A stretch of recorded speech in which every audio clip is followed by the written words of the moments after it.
ભાઈ ચડી છે। હું ઓલ ઇન્ડિયા GDS યુનિયનનો સેક્રેટરી છું, સાબરકાંઠા અરવલ્લી બંને જિલ્લાઓના ભેગા।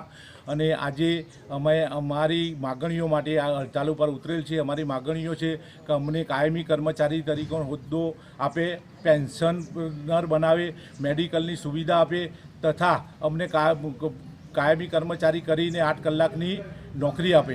આજ સુધી 4 કલાકની નોકરી આપીને 8 કલાકનું કામ કરાવીને શોષણ કરવાનું ચાલુ રાખેલ છે અમને।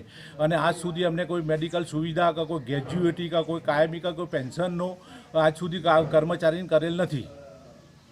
નામ અંકિત ભગોરા છે। હું વલવણા GDS BPM તરીકે ફરજ બજાવું છું। અમારી માગણી છે જેવી કે જે હાલમાં 3 થી 5 કલાકની નોકરી છે તે 8 કલાક કરવામાં આવે।